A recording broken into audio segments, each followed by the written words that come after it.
Have you ever wondered what it really means when a woman chooses to be alone?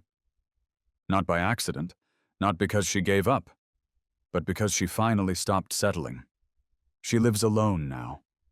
No man in her bed, no noise in her home, no half-love curled around her like a placeholder.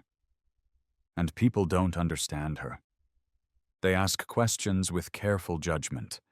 They make assumptions rooted in discomfort. They whisper things like, "Isn't she lonely? Did no one want her? Is she still waiting?" But she is not waiting. She is becoming.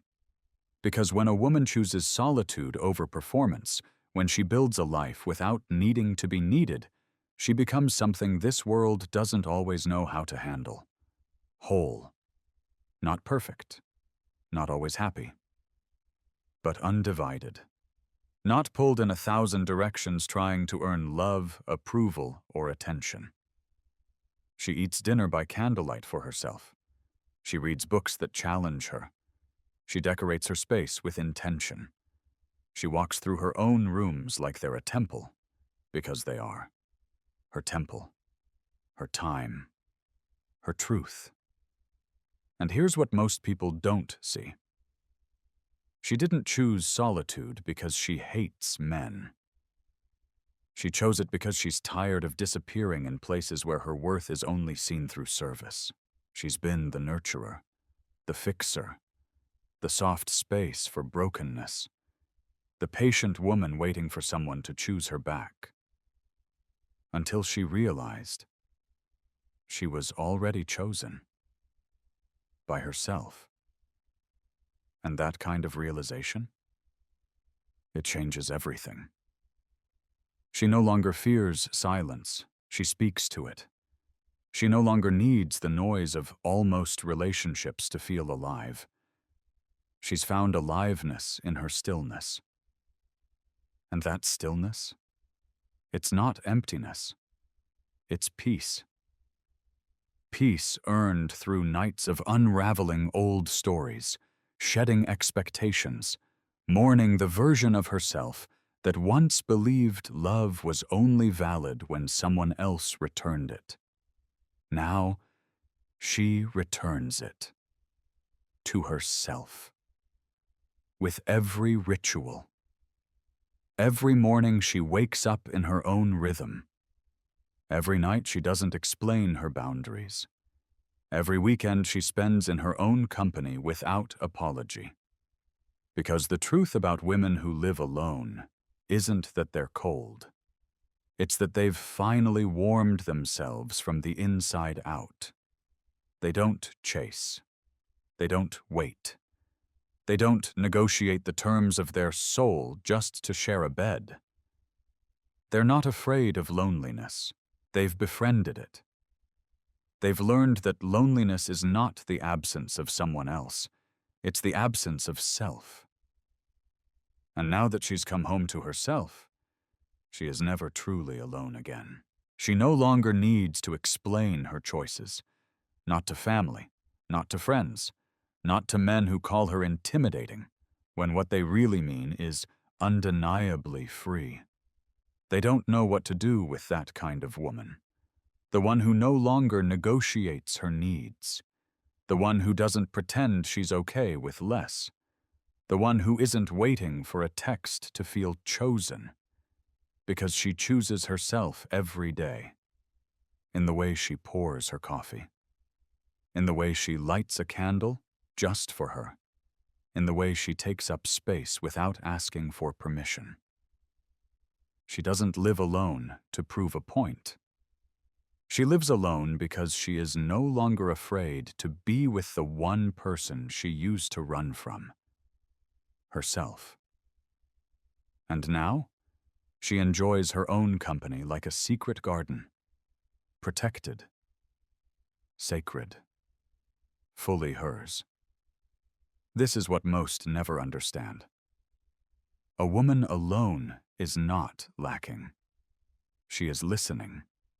To her own voice, her intuition. The whispers of her body that once had to scream to be heard.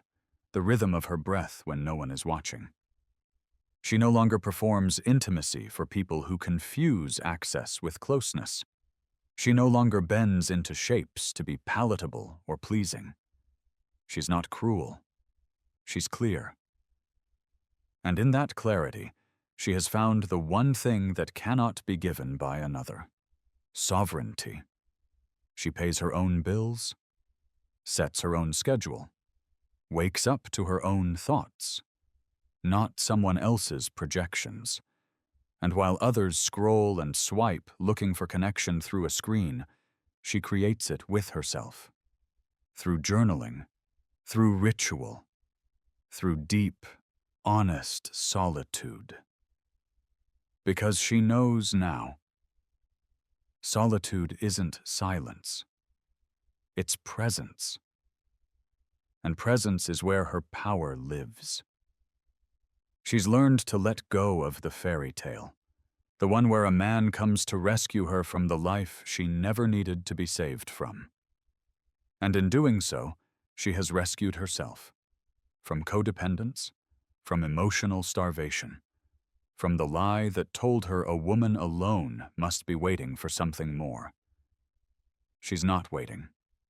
She's living. And that's what terrifies some people. Because a woman who lives alone without shame, without loneliness, without a countdown to her next relationship, is a woman who cannot be manipulated. She can't be swayed by empty promises. She won't shrink for comfort. She doesn't make decisions from fear. She has herself. And while the world tries to sell her the idea that happiness only exists in partnership, she has found joy in her own heartbeat. She knows that when love comes, it will have to meet her where she is, not drag her back to where she used to be. Because now, she has standards carved from silence. She has boundaries made of peace. And she has no desire to trade them for temporary company that feels like emotional noise. She walks through the world differently now. Not harder, just more rooted, more present, more whole. There's a softness to her, yes, but it's not the softness of someone trying to be liked. It's the softness of someone who is no longer afraid of being alone with her truth. She doesn't fill silences with chatter. She doesn't dress her solitude in apologies. She doesn't shrink when someone asks, "Still single?" Because she's not still anything. She is evolving, moving, expanding, on her own timeline, in her own way. And that quiet, grounded woman? She's not lonely. She's liberated. She knows now, it's far lonelier to be with someone who doesn't see you than to sit alone in a room full of your own presence. She's been there, in the relationships where she was held, but never truly known, where her value was measured by what she gave, not by who she was. And now, she gives to herself. Not in selfishness, but in reverence, she waters her own roots, not waiting for someone else to notice she's wilting, not hoping someone sees how tired she is. She sees it, and she honors it. This is what solitude taught her. No one can fill you until you stop trying to be filled. Because fullness isn't found in another person, it's found in returning to yourself, to your rhythm, your softness, your wildness, your stillness. And once a woman finds that, once she tastes the sacred quiet of her own being, everything else must rise to meet her. She no longer tolerates half-love, not because she's jaded, but because she's tasted wholeness. And anything less than mutual devotion now feels like violence, because what she's built in her solitude isn't just a life. It's a home, a temple, a sanctuary that echoes only truth. And truth tells her she is not behind. She is not missing out. She is not incomplete. She is just not interested in building a life around someone who hasn't built one for himself. Because she knows now, partnership should be a sacred merging, not a rescue's mission. She's not looking for someone to take care of her. She takes care of herself. But she's also not interested in dimming, diluting, or disappearing just to be chosen, because she already chose herself. And when love arrives, if it arrives, it will have to add to the life she already loves, not become the reason for it. She's not against love. She's just no longer willing to bleed for it. If it comes, it must come clean, without games, without power plays, without expecting her to abandon herself to earn affection. Because this time, she won't lose herself in the name of closeness.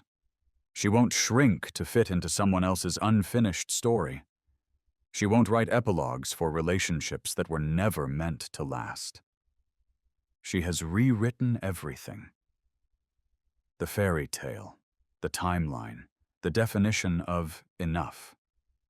And in that rewriting, she became the author of her own piece. She's not lonely, she's aligned. She's not waiting. She's walking. She's not empty. She's filled with the kind of quiet that only comes from learning how to sit with yourself and not flinch. Some will look at her and assume she's difficult, unapproachable, too independent. Let them, because the ones who truly see her won't be afraid of her stillness. They'll meet her there, in presence, in peace, in partnership that feels like home, not like rescue. And until that kind of love arrives, or doesn't, she's okay. More than okay. Because she's built a life that doesn't collapse when someone exits the room. She's no longer defined by who chooses her. She is defined by who she chooses to be when no one else is watching. And that woman? She is rare. Not because she's hard to find, but because she's hard to own. She belongs to herself now. Her days, her joy, her body, her dreams. She is not half of anything. She is whole. And she no longer waits for love to give her permission to live, because she has already given it to herself. The woman who knows her worth doesn't chase. She chooses.